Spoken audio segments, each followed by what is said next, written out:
Olá, pessoal. Esse é um vídeo de estudo das mensagens dos mentores. Tudo jóia contigo, Jordelei? Tudo maravilhoso. E disposto sempre a estar aqui aprendendo cada vez com nós, com os nossos queridos irmãos. Os mentores sempre vêm ensinar e essa mensagem eu tenho que estudar com mais afinco, afinal de contas, é a primeira mensagem que foi ditada pelo mentor que se apresentou como meu mentor, né? O Hayashida. É uma mensagem que foi publicada no dia 20 de maio de 2023. Tem pouquíssimos dias, nós estamos agora no começo de junho, né? E a mensagem de número 130, ela foi transcrita pela nossa amiga Maria Emília. Muito obrigado pela transcrição, né? Colaborando lá com o Renato, com a tabela. Daqui a pouquinho, de repente, sai o segundo livro do Sementes de Esperança, né? Volume 2. E a gente já tem muito material. Então, eu vou passar o trecho da mensagem, né? Que é esse trecho inicial, para depois a gente poder estudar juntos.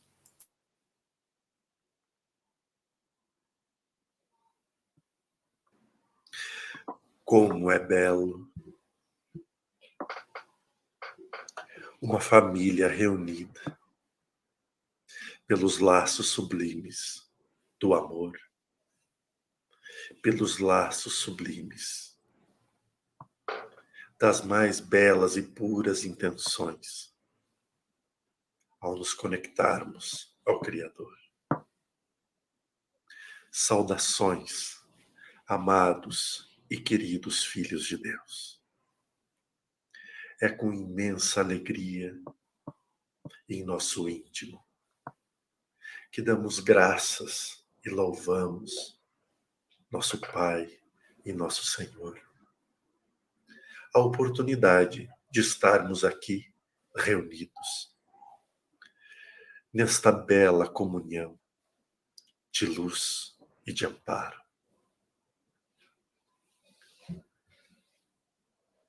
Em épocas duras, difíceis, somos visitados pela insegurança, pelo medo, pelo descaso. Em épocas duras e complicadas, tanto da vida na sociedade, como na vida diante das nossas próprias limitações. Somos tentados a desistir, a abandonar ou a descrer de tudo que nos cerca. Desta forma, ocorre com todo ser humano. Até mesmo Jesus, inúmeras vezes, era perseguido e tinha diálogos belos com irmãos que estavam com um único objetivo: impedir a propagação do Evangelho do amor. Então, a nós, os tarefeiros da última hora, não seria diferente. Quantos obstáculos encontramos dentro dos nossos próprios lares? Quantos obstáculos encontramos no caminho entre a minha vida social e a minha vida profissional? Quantos obstáculos existem no meu ambiente de trabalho? Situações das mais diversas, que muitas vezes os pensamentos inevitáveis de abandono, de estar sozinho, de ser uma mentira, circundam o nosso caminho. Quando olhamos e pensamos como somos tarefeiros, buscando a realização da obra mais bela, mais honesta, diante das nossas possibilidades. Por que tantos obstáculos, tantas dificuldades? Por que tantas necessidades, se estamos seguindo e buscando o caminho redentor da libertação de preconceitos, de limitações internas, de espiritualização? Aonde erramos tanto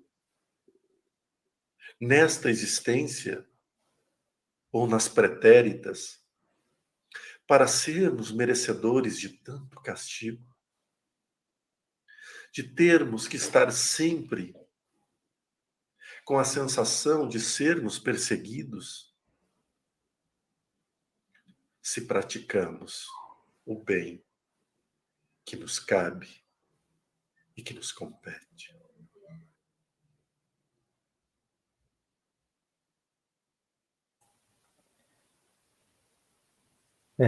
Caroline deu o título para essa mensagem de Somos amados e respeitados pelo Criador.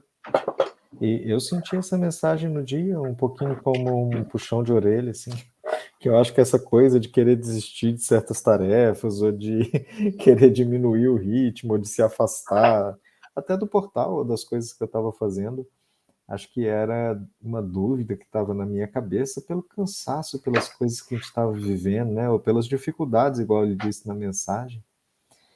E escutando agora, eu acho que ainda é um pouco esse assunto que me vem na cabeça, mas eu sinto menos como uma puxada de orelha e mais como uma orientação. Acho que a puxada de orelha que eu senti no dia era muito porque eu estava um pouco rebelde, assim, e aí eu senti um pouco dessa maneira, né? Tu sabe que essas indagações que Hayashida nos trouxe, elas repercutem muito em mim, porque eu tenho esses questionamentos comigo. Eu vejo o quanto eu me entrego no trabalho do portal, não só no trabalho do portal, mas como o trabalho como um todo em relação à espiritualidade. E parece que está sempre, que parece que é sempre uma queda de braço, que tudo é sempre tão difícil, que as coisas que deveriam prosperar não prosperam, literalmente como dar soco em dar murro em ponta de faca, né? E isso acaba desgastando demais. Eu atribuo grande parte do cansaço até nessa área, neste caminho, porque é muito difícil, às vezes, a gente querer apenas um refresco, né? Um refresco, uma água saborizada, talvez, e a gente recebe críticas, a gente recebe mais trabalho, ou seja, pesar. E, mas, ao mesmo tempo que depois dessa conversa de Hayashida conosco, eu também tive boas indagações com o Tiago, né, Tiago Lima, e ele disse que a espiritualidade fala muito para ele. Peraí que ficou tudo isso. Aqui mudou a tela, voltou. Que a espiritualidade fala muito com ele do quanto nós olhamos para o sofrimento. Não é que não existe a luz e as boas realizações. Acontece que nós preferimos olhar para a dor. E muitas vezes a gente se depara com isso. Aqui no portal a gente tem uma agenda muito apertada, né? Porque todo mundo trabalha e todo mundo é voluntário. Então, como que a gente ajusta isso? Bem, então nós vamos pegando a agenda de cada um de nós aqui e a gente vai colocando para ver aonde que dá para acrescentar, aonde não dá para acrescentar, quais são os melhores dias para gravarmos, para termos o quórum de trabalhadores. mas sempre acaba muito sobre as costas de Robson e de mim, a grande parte das gravações. E às vezes, do nada, eu sou desorganizado com a minha agenda, né? E o Robson me ensina muito que quem não tem agenda se torna agenda de alguém, né? Isso são grandes ensinos do Robson É, para mim. isso eu aprendi com Jerônimo Temer, né? Eu aprendi com outras pessoas que a gente tem que honrar a fonte, né? Então a fonte disso é o Jerônimo. Não, tá certo, Jerônimo, mas é que para mim a fonte é Robson. Eu honro ela. E, e então, às vezes, a gente tem tudo organizado e as coisas não acontecem. E isso vai desgastando muito e vai pesando, porque a gente tem que fazer uma manobra muito grande nas nossas agendas para depois não ocorrer. Então eu entendo muito de coração tudo isso que a gente passa aqui, né, com o Robson, porque realmente a gente tem que estar muito entregue. Desculpem. Mas o Hayashida ele vem e nos traz exatamente os pontos que mais nos faz refletir. E não é um puxão de orelha, né? Por mais que soe, porque a espiritualidade ela tem isso. Ela nos fala uma coisa que no primeiro momento nós recebemos o puxão de orelha e nós entendemos que é o puxão de orelha. Por quê? Porque a gente sabe que a gente está naquela energia. E aí, opa, né? Tá, deixa eu voltar, deixa eu acordar do meu transe e a gente volta para a vida real, reescutando a mensagem, a gente vê, nossa, que belo ensinamento. Mas a gente sabe também que vai voltar a este estado mais cedo ou mais tarde. A gente vai retornar a ele. Então, não se trata mais de entrar na energia. Se trata de como viver quando está dentro da energia. E é isso que a espiritualidade tem nos falado. Entrar e sair, bem, isso vai ocorrer sempre. Agora, como se comportar dentro da energia? Porque neste estado de entrar na energia, a gente sabe que sofre muita influência externa do mundo espiritual, principalmente para desagregar e desestruturar amizades e trabalhos. Agora, nós vamos entrar? Sim, nós vamos entrar na energia. Agora, como que nós vamos lidar dentro dessa energia poderá ser um direcionamento completamente diferente, que é da qual o Hayashida está nos apresentando. De como desagregar as estruturas energéticas e então acolher os irmãos. Eu acho que eu também senti isso que você falou, né, da reflexão depois, e me chamou a atenção muito essa parte que ele fala que até mesmo Jesus teve perseguidores, né, espíritos que tentaram convencer ele de que não é isso que tem que ser feito, ou tentaram impedir a mensagem de chegar nas pessoas, né? E enquanto eu escutava o trecho, o que me veio na cabeça, acho que até soprado por eles aqui, é assim, já percebeu que a encarnação de Jesus, do ponto de vista material, foi um fracasso, né? Então, assim, ele saiu andando a pé na região pobre, chamou uns pescadores que não sabiam nem escrever, por isso que eles tiveram que chamar um coletor de impostos, né, que é o Mateus, porque pelo menos ele anotava umas coisas, os outros não sabiam nem escrever, e ele saiu ali, né, passando necessidade material e tendo que dormir na casa de um, aí o outro doava um pouco de dinheiro, e as pessoas não acreditavam, criticavam, né? Ele não escreveu nenhum livro, ele não casou, não teve filhos, não deixou realização material nenhuma, e quando ele chegou lá em Jerusalém, ele foi preso, foi julgado à revelia e foi morto, né?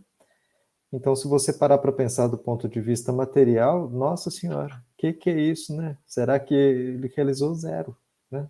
Realizou zero. Se a gente fosse imaginar os parâmetros que a gente tem de sucesso ou de realização, ele realizou zero, né? Mas o espírito mais adiantado que teve aqui, né? E que deixou a sua marca e que vai ficar para a eternidade, né? Então a gente fica imaginando mesmo, às vezes a gente fica se cobrando umas realizações ou umas posturas mentais, né? Muito grandiosas e a gente quer, né, fazer e acontecer, sei lá, ou fica achando que é para ser muito maior do que a gente enxerga, e vem Deus e fala, não, não é nada disso que você está projetando, né? Não precisa de ter uma ópera gigantesca para fazer o que você tem que fazer. É muito menos do que isso, e é muito mais importante do que você pensa, né? Que interessante tu falar isso sobre a ópera, né? E veja que todos nós perguntamos: qual a minha missão? Como se fosse algo grandioso, né? Como se fosse algo, nossa, eu vou ser o revolucionário. E na verdade, as nossas tarefas, né, as nossas missões, porque nós não somos espíritos missionários. Isso está claro, né? Nós não somos espíritos. Então a nossa tarefa, a nossa missão mesmo, é conosco mesmo. Dessa transformação, dessas reflexões, dessas mudanças, para que tudo o que nós fizermos, a gente faça com muito amor e com muita entrega. Ou seja, mas será que é o meu trabalho certo? Será que eu estou no caminho certo? Todos os caminhos são certos. Agora, como eu me entrego com amor àquilo? Porque estes pontos de desânimo, citado e muito bem argumentados na palavra desse querido mentor, ele nos faz exatamente vermos isso. Claro que nós, agora, Robson e eu, a gente está falando de um trabalho específico, que é o portal, que é onde nós, às vezes, sentimos ah, o carro entrando na estrada de chão, assim, essa turbulênciazinha que dá. Mas pensa assim, no teu trabalho, lá quando tu chega na tua empresa, no teu trabalho, ou quando tu está lá na tua família, tu não se questiona sobre isso também? Então, não, esse é o ponto primordial que a espiritualidade está nos chamando. Porque, veja, Jesus, como que ele diz, belos papos, né, belos assuntos, belos momentos travaram de conversa. Imagine os espíritos que vinham conversar com Jesus. O nível de densidade que eles tinham para querer atrapalhar a marcha do governador do orbe. Então, nós não somos privilegiados ou desprivilegiados. Nós estamos apenas numa senda evolutiva, num caminho de crescimento. E neste caminho de crescimento há energias compatíveis à nossa que nos colocam muitas vezes como a peteca, como uma bolinha de tênis que vai de um lado para o outro.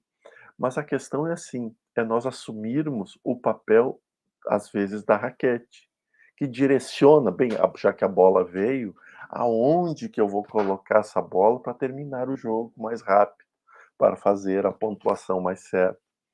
E eu lembro que na música se tinha muito esta comparação com um jogo de tênis, né? De se tornar um vitorioso, né? De ganhar, né? Tem até um livro que fala sobre isso. E então, nesse ponto, veja que a vitória não é sobre o outro, a vitória é sobre nós. Tudo é sobre nós. O evangelho não é para o outro. Veja que nós fazemos o evangelho, por exemplo, para limpar a casa, mas não para nos limpar. A gente está fazendo tudo para fora e a gente não se dá conta de fazer para dentro. A oração a gente faz porque eu quero melhorar a vibração para fora. A gente não faz a oração para dizer eu quero estar com Jesus. Não importa o lugar, eu quero estar com Jesus.